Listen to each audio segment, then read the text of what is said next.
का मोराबादी मैदान से उपायुक्त कार्यालय रांची तक जाएंगे और उस दिन हमारे केंद्रीय अध्यक्ष आदरणीय टाइगर जयराम महतो जी का भी आगमन होगा। जो दाखिला नामांकन होगा उस दाखिला से तय होगा कि 1 महीना बाद 4 जून को रांची लोकसभा का सांसद कौन बन रहा है। नमस्कार, जोहार। अभी हमारे बीच जेबीकेएसएस के बड़ी उपाध्यक्ष देवेंद्र नाथ महतो हैं और ये जो है रांची लोकसभा का प्रत्याशी जो है जेबीकेएसएस की तरफ से इनको चयनित किया गया है। वकदा अभी चुनाव का डेट भी आ गया है और नॉमिनेशन का भी डेट भी आ गया है। जिस तरह से रांची हो या धनबाद हो या गिरिडीह हो, तमाम जगह पे अभी नॉमिनेशन का डेट आ गया है। रांची में दादा भी जो है नॉमिनेशन करेंगे, इसका भी कुछ डेट जारी किया जाएगा। और जयराम महतो का जो यानी कि जेबीकेएसएस के जो केंद्रीय अध्यक्ष हैं टाइगर जयराम महतो का भी नॉमिनेशन का डेट जो है घोषित कर दिया गया है। तो सारी चीज़ों को हम रखेंगे कि देवेंद्र दा जो है ये रांची लोकसभा से कब नॉमिनेशन कर रहे हैं और जेबीकेएसएस का जो केंद्रीय अध्यक्ष है टाइगर जयराम महतो, उसमें इनका किस तरह से भूमिका रहेगा, क्योंकि 1 मई को जो है मजदूर दिवस के दिन नॉमिनेशन करने की बात कही जा रही है। इन किस तरह से देखते हैं और किस तरह का माहौल रहेगा और रांची लोकसभा प्रत्याशी देवेंद्र नाथ महतो किस तरह से नॉमिनेशन का डेट शीट जारी करते हैं और डेट शीट के बाद रूट मैप किस तरह से होगा, ये सारी चीज़ों को जानने का प्रयास करेंगे। देवेंद्र जी, सबसे पहले जोहार। आपके तमाम दर्शकों को झारखंडी जोहार जी। जिस तरह से अभी नॉमिनेशन का डेट जो है जयराम महतो ने कर दिया है कि वो 1 मई को कर रहे हैं, उसका किस तरह से शेड्यूल तय है? आप वरीय उपाध्यक्ष हैं तो आपको पता होगा, ज्ञात होगा इस चीज़ों के बारे में। जी, हमारे झारखंडी भाषा खतियान संघर्ष समिति जो 24 साल के झारखंड का एक विश्वास आशा का किरण का संगठन है और हर दबे कुचले पीड़ित किसान मजदूर का एक विश्वास बन चुका है। और वही जेबीकेएसएस के केंद्रीय अध्यक्ष आदरणीय टाइगर जयराम महतो जी का गिरिडीह लोकसभा से नामांकन 1 मई मजदूर दिवस के अवसर पर किया जाएगा। जो मानटार चौक से 8 बजे के करीब वहाँ से लोग निकलेंगे और बोकारो डीसी कार्यालय उपायुक्त कार्यालय में उनका नामांकन दाखिला किया जाएगा। और मैं केंद्रीय वरीय उपाध्यक्ष देवेंद्र नाथ महतो रांची लोकसभा सीट से आगामी 4 मई 2024 को दिन शनिवार को नामांकन दाखिला करूँगा। और मैं अपील करता हूँ, चूँकि हम लोग एक पढ़ने वाले छात्र जो एक साधारण परिवार से आते हैं और साधारण परिवार से एक संघर्ष करते हुए, एक आंदोलन करते हुए यहाँ के जो भी झारखंडी खास करके जो नीति नियम नहीं बन रहा है या यहाँ हक अधिकार हनन हो रहा है, नौकरी बारियों को दिया जा रहा है, यहाँ के किसान मजदूर के साथ अन्याय हो रहा है, ये तमाम चीज़ों को देखते हुए जो है कि हम लोग एक संघर्ष के राह पर आज हमारे झारखंडियों का आशीर्वाद और सहयोग के परिणाम स्वरूप इतना दूर तक सफ़र तय कर पाए हैं। तो हम अपील करेंगे तमाम झारखंडियों को कि 1 मई गिरिडीह लोकसभा के लिए और 4 मई रांची लोकसभा के लिए हर कोई आए अपने अपने व्यवस्था से। और उस दिन का नामांकन बाकी पार्टी की तरह ऐसा ना हो कि कोई बीजेपी का नामांकन करता है तो बीजेपी समर्थक जाते हैं, कोई कांग्रेस पार्टी का नामांकन होता है तो कांग्रेस पार्टी के समर्थक जाते हैं। लेकिन हम लोग एक चूँकि झारखंडी माटी का लड़ाई लड़े हैं, यहाँ के रीति रिवाज परंपरा की लड़ाई लड़े हैं, यहाँ भाषा संस्कृति को बचाने की लड़ाई लड़े हैं, तो जिस प्रकार संस्कृति पर्व त्यौहार में हम लोग किसी का समर्थक के रूप में नहीं, बल्कि हम लोग पूरा गांव, पूरा घर के सभी सदस्य हम लोग अपना घर का दरवाज़ा को ताला बंद करके हम लोग सब परिवार जाते हैं। कोई टूसू पर्व होता है तो ये नहीं देखते हैं कि किस पार्टी के लोग जा रहे हैं, वहाँ सब कोई पूरा गांव खाली करके जाते हैं, चाहे टूसू हो, सोहराई हो, सरहुल हो, कर्मा हो। तो उसी तर्ज पर यह माटी की लड़ाई है, यह महज संसद बनाने की लड़ाई नहीं है, यह इस माटी को बचाने की लड़ाई है, यह आने वाले पीढ़ी का भविष्य को बचाने की लड़ाई है। तो यह सब कोई अपना गांव को खाली करके अपना पारंपरिक रीति रिवाज वेशभूषा हम लोग का वाद्य यंत्र ढोल नगाड़ा के साथ सभी कोई पहुँचे और हम लोग का मोराबादी मैदान से उपायुक्त कार्यालय रांची तक जाएंगे। और उस दिन हमारे केंद्रीय अध्यक्ष आदरणीय टाइगर जयराम महतो जी का भी आगमन होगा। और साथ ही साथ उस दिन मुझे विश्वास है कि 6 विधानसभा से जो नामांकन दाखिला होगा 4 मई को जो नामांकन दाखिला करेंगे, नामांकन के दिन ही परिणाम 4 जून को जो आने वाला है वो तय हो जाएगा।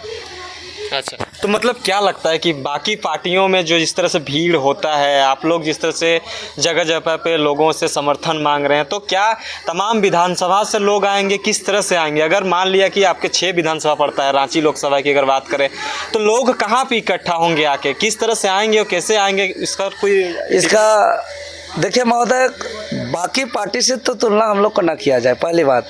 क्योंकि बाकी पार्टी अगर वोट मांगने जाते हैं तो पब्लिक को सुनने के लिए उनको खर्चा करना पड़ता है, गाड़ी तेल पेट्रोल का व्यवस्था करना पड़ता है, खाने पीने का व्यवस्था करना पड़ता है। हम लोग को पब्लिक अचरा से चावल पैसा दे रहे हैं, गाड़ी में तेल भरा रहे हैं, भरने के लिए दे रहे हैं, गाड़ी दे रहे हैं, और वो लोग खुद इकट्ठा होकर के 4 घंटा 5 घंटा इंतज़ार कर रहे हैं, रात 2 बजे तक जग रहे हैं। तो निश्चित ही यह रूट मैप, जैसे कि आपका बुढ़मू खलारी कांके तरफ से जो आएंगे वो मोराबादी में पहुंचेंगे, जो हमारा इधर सिकिदरी और माझी तरफ से आएंगे, कोकर तरफ से आएंगे, आपका हटिया रातू तरफ से आएंगे तो सभी मोराबादी पहुंचेंगे, और इधर से ईचागढ़, चांडिल, निमडी, कुकड़ू, सिल्ली, सोनाहतू, राहे, खिजरी, नामकुम और माझी, इस एरिया के लोग कुछ जो है कि पार्किंग का सुविधा को देखते हुए हाई टेंशन में पार्किंग करेंगे, और अंततः हम लोग का जो नामांकन का जो जुलूस होगा वो मोराबादी से ही स्टार्ट होगा, और जो बस से ट्रेन से आएंगे वो सीधे मोराबादी पहुंचेंगे उस दिन। और निश्चित ही 4 मई का नामांकन जुलूस इतिहास के पन्नों में उसको याद रखा जाएगा, ऐसा कार्यक्रम होने वाला है। मतलब उस दिन ही तय होगा कि इस बार 2024 के रांची लोकसभा का प्रत्याशी कौन हो सकता है, क्योंकि माहौल से ही पता चले। अरे उस दिन 4 मई को जो दाखिला नामांकन होगा, उस दाखिला से तय होगा कि 1 महीना बाद 4 जून को रांची लोकसभा का सांसद कौन बन रहा है। इस बार माटी का बेटा, ये लोग को लगता है ना कि दिल्ली का दरबार से फरमान जारी कर देने से सांसद बनता है। अरे महोदय, सांसद कोई भौतिक वस्तु नहीं है कि धन बल और पैसे के दम से बाजार से खरीदा जाता है। सांसद एक वोट रुपया आशीर्वाद से बनता है, जो यहाँ के स्थानीय समस्या को आवाज़ उठा करके समाधान करने के लिए बनाया जाता है, जो यहाँ के हक अधिकार नीति नियम कानून बनाने के लिए उसको चुना जाता है, और पूरा भरोसा जताया है। और यह चुनाव देवेंद्र नाथ महतो नहीं लड़ रहा है, यह चुनाव यहाँ के आम आवाम जनता लड़ रही है, यहाँ के आदिवासी मूलवासी लड़ रहे हैं, जो किसान है, मजदूर है, जो ड्राइवर है, खलासी है, जो लेबर है, मिस्त्री है, जो यहाँ कर्मचारी है, जो यहाँ व्यवसाय करते हैं, जो यहाँ नौकरी करते हैं, जो आज हर कोई दुखित है, हर कोई पीड़ित है, वैसे लोग इस चुनाव को लड़ रहे हैं, और वैसे लोग सहयोग से लड़ रहे हैं। और लोकतंत्र में जब जनता के लिए जनता के द्वारा शासन है, और जनता के वोट रूपी आशीर्वाद से यह चुनाव जीता जाता है, और जिस लड़ाई को जनता खुद आगे आके लड़ रही है, ये सारा तैयारी जनता के द्वारा किया जा रहा है, तो फिर परिणाम तो पहले ही सर्वविदित है, इसमें क्या हम बताएं। जी जी जी, आपका 4 मई का जो प्रोग्राम था उसका तो सारा डाटा हमने ले लिया है। बाकायदा जिस तरह से 1 मई की बात कही जा रही है, मजदूर दिवस के दिन ही जयराम जी इस तरह से आपके केंद्रीय अध्यक्ष ऐसा क्यों कर रहे हैं जो उसी दिन नॉमिनेशन का डेट रखें? देखिए, आज अगर हम भारत के तमाम राज्यों में से बात करें, झारखंड प्रदेश का राज्य, तो दूसरे राज्यों से हमारा झारखंड प्रदेश आते हैं कोई पलायन करके, तो यहाँ साहब बन के आते हैं, यहाँ जीएम बन के आते हैं, यहाँ डायरेक्टर बन के आते हैं, यहाँ मैनेजर बन के आते हैं। लेकिन हमारे प्रदेश के लोग दूसरे राज्य जाते हैं तो वो मजदूरी बन के जाते हैं, कहीं काम करने जाते हैं, कहीं झाड़ू पोछा लगाने जाते हैं, कहीं पानी बर्तन पोछा लगाने के लिए जाते हैं, कहीं इंडस्ट्री फैक्ट्री में जो है कि मजदूरी का काम करने जाते हैं। तो झारखंड प्रदेश में 40% खनिज संपदा से परिपूर्ण वाला राज्य का दशा ये है कि दूसरे राज्य जाते हैं तो दूसरे राज्य में कोई बड़ा अधिकारी पदाधिकारी के रूप में नहीं, बल्कि मजदूर के रूप में जाते हैं। इसलिए हमारा लगभग झारखंड प्रदेश की बात करें तो मोटा मोटी आंकड़ा के अनुसार हम लोग का 20 लाख के आसपास मजदूर दूसरे राज्यों में मजदूरी करते हैं। तो वो लोग का दर्द और दूसरी बात, आज एक मजदूर का दर्द को आज कोई भी समझने वाला नहीं है। इसलिए मजदूर का बात को आज उसके हक की बात करना, यह इसी के लिए JBKSS का उदय हुआ है। इसलिए हमारे केंद्रीय अध्यक्ष महोदय आदरणीय श्री टाइगर जयराम महतो जी का नामांकन मजदूर दिवस के रूप में करके ये पूरे देश में मजदूर दिवस के रूप में हम लोग नामांकन करेंगे। और जब सदन जाएंगे लोकसभा के अंदर तो निश्चित ही मजदूर का बातों को बहुत ही दम खम के साथ रखा जाएगा। चलिए, बहुत बहुत धन्यवाद।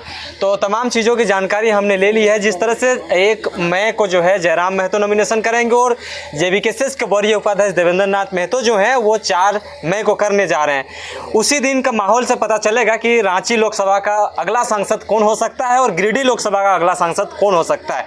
बाकायदा पूरी विजुअल के साथ हम आपको उस दिन का पूरा रिपोर्टिंग दिखाने की कोशिश करेंगे। बने रहें, देखते रहिए जोहार, नमस्कार।